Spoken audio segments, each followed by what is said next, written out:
ಓಂ ನಮೋ ವೆಂಕಟೇಶಾಯ ನಿತ್ಯಭಕ್ತಿ ಕಾರ್ಯಕ್ರಮಕ್ಕೆ ಸುಸ್ವಾಗತವನ್ನು ಕೋರುತ್ತಾ ನಮಗೆಲ್ಲರಿಗೂ ಚೆನ್ನಾಗಿ ಜ್ಞಾಪಕ ಇದೆ. ಪ್ರತಿಯೊಬ್ಬರಿಗೂ ಸಹ ಇದು ಎಲ್ರಿಗೂ ಸಹ ಗುರುತಿರ್ತಕ್ಕಂಥದ್ದು ಆಗಿರುತ್ತೆ. ನಾವು ತಿರುಪತಿ ಕ್ಷೇತ್ರಕ್ಕೆ ಹೋದಾಗ ತಿರುಪತಿ ಬೆಟ್ಟ ಹತ್ತಾ ಇದ್ದಾಗೆ ಆಟೋಮೆಟಿಕ್ಕಾಗಿ ನಮ್ಮ ಬಾಯಲ್ಲಿ ಒಂದು ವಿಶೇಷವಾಗಿ ಒಂದು ನಾಮ ಜಪ ಕೂಡ ನಮಗೆ ಪ್ರಾರಂಭ ಆಗಿಬಿಡುತ್ತೆ. ಆ ನಾಮ ಜಪ ಯಾವುದು ಅಂತ ಹೇಳಿದ್ರೆ ಗೋವಿಂದ ಗೋವಿಂದ ಅಂತ, ಓಂ ಗೋವಿಂದ ಅಥವಾ ಗೋವಿಂದಾಯ ನಮಃ ಗೋವಿಂದಾಯ ನಮಃ ಗೋವಿಂದಾಯ ನಮಃ.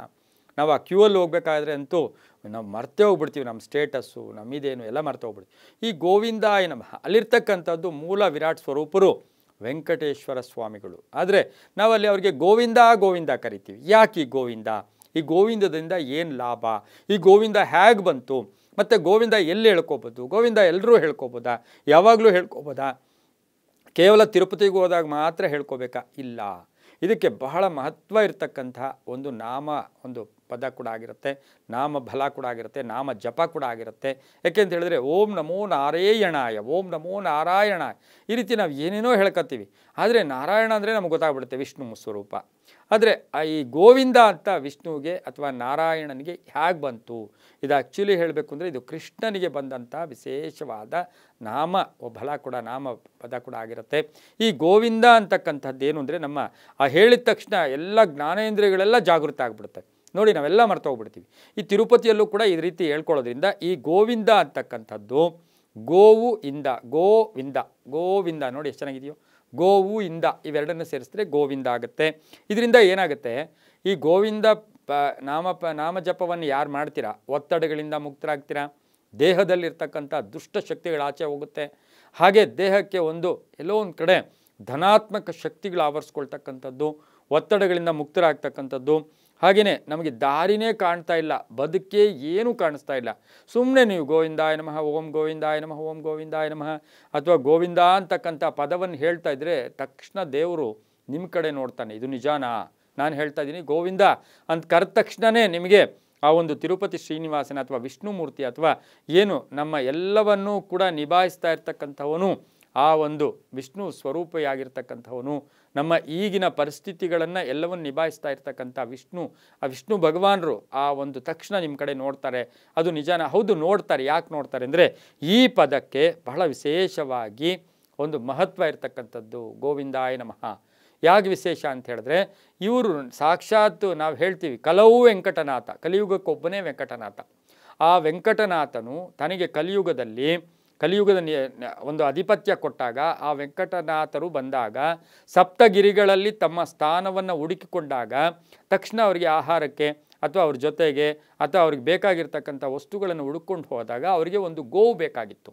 ಆ ಗೋವಿಗೋಸ್ಕರ ಹಾಗೇನೇ ಆ ಸಪ್ತಗಿರಿಗಳಲ್ಲಿ ಹುಡುಕಾಡ್ತಾ ಇರ್ತಕ್ಕಂಥ ಸಂದರ್ಭದಲ್ಲಿ ಅಗಸ್ತ್ಯ ಮಹರ್ಷಿಗಳು ಒಂದು ಆಶ್ರಮ ನಿರ್ಮಿಸಿಕೊಂಡು ಅವರು ಗೋವುಗಳನ್ನು ಇಟ್ಕೊಂಡಿರ್ತಕ್ಕಂಥ ಸುದ್ದಿ ಇವರಿಗೆ ಗೊತ್ತಾದಾಗ ಆ ಆಶ್ರಮದ ಹತ್ರ ಹೋಗ್ತಾರೆ.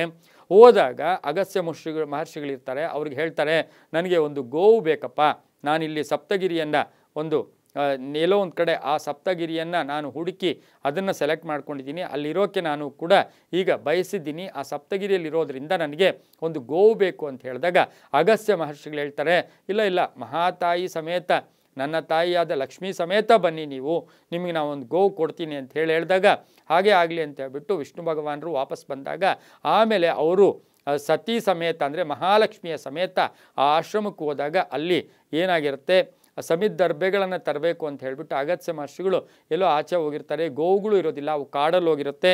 ಇಂತಹ ಸಂದರ್ಭದಲ್ಲಿ ಅಲ್ಲಿ ಬಂದಂತಹ ವಿಷ್ಣು ಭಗವಾನರು ಲಕ್ಷ್ಮೀ ಸಮೇತ ಅಲ್ಲಿ ಬಂದಾಗ ಏನಾಗುತ್ತೆ, ಅಲ್ಲಿ ಕೇಳ್ತಾರೆ, ಏನಪ್ಪ ಒಂದು ಗೋವು ಬೇಕು ನಾನು ಕೇಳಿದ್ದೆ ಅಂದಾಗ, ಇಲ್ಲ ಋಷಿಗಳು ಇಲ್ಲ, ಗೋವುಗಳು ಇಲ್ಲ ಅಂತ ಹೇಳಿದಾಗ ತಕ್ಷಣ ಅವ್ರು ಹಿಂತಿರುಗಿ ಸ್ವಲ್ಪ ಹೋಗ್ತಾ ಇದ್ದಂಗೆ ತಕ್ಷಣ ಬಂದಂಥ ಅಗಸ್ತ್ಯ ಮಹರ್ಷಿಗಳು ಅಲ್ಲಿ ಗೋವನ್ನು ಅವ್ರಿಗೆ ಕೊಡಬೇಕು ಅಂತ ಹೇಳ್ಬಿಟ್ಟು ಅವರು ತಕ್ಷಣಕ್ಕೆ ಅವ್ರ ಹೆಸರಿಂದ ಕರೆಯೋಕ್ಕಾಗಲ್ಲ, ವೆಂಕಟೇಶ್ವರನೇ ಸಾಕ್ಷಾತ್ ಬಂದಿರೋದು, ಹೆಸರಿಂದ ಕರೆಯೋಕ್ಕಾಗಲ್ಲ. ಅವ್ರೇನು ಮಾಡ್ತಾರೆ, ಗೋವು ಇಂದ ಅಂತ ಜೋರಾಗಿ ಕರೀತಾರೆ.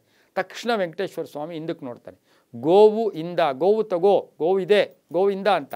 ಆ ತಕ್ಷಣ ಅವ್ರು ನೋಡಿದಾಗ ಅವ್ರಿಗೆ ಗೋವು ಕೊಟ್ಟು ಕಳಿಸ್ತಾರೆ. ಹಾಗಾಗಿ ಈ ಗೋವಿಂದ ಪದವನ್ನು ಯಾರು ಸ್ಮರಣೆ ಮಾಡ್ತಾರೆ, ಯಾರು ಜಪ ಮಾಡ್ತಾರೆ, ಅವರ ಕಡೆ ವಿಷ್ಣುಮೂರ್ತಿ ಸ್ಥಿತಿಕಾರಕ, ಸ್ಥಿತಿಯನ್ನು ನಿಭಾಯಿಸ್ತಾ ಇರ್ತಕ್ಕಂಥ ವಿಷ್ಣು ಸ್ವರೂಪ, ವಿಷ್ಣು ಮೂರ್ತಿಗಳು, ಶ್ರೀನಿವಾಸನ ಕೃಪೆ ಪೂರ್ಣವಾಗಿ ಸಿಗುತ್ತೆ. ಬೆಟ್ಟದ ಮೇಲೆ ಹೋದಾಗ ಕನಿಷ್ಠ 108 ಸಾರಿ ಆದರೂ ನಾವು ಗೋವಿಂದ ಅಂತ ಹೇಳ್ಕೊಂಡಾಗ ತುಂಬಾ ಒಳ್ಳೆಯದಾಗುತ್ತೆ. ಇನ್ನೂ ಅನೇಕ ಕಥೆಗಳಿದೆ.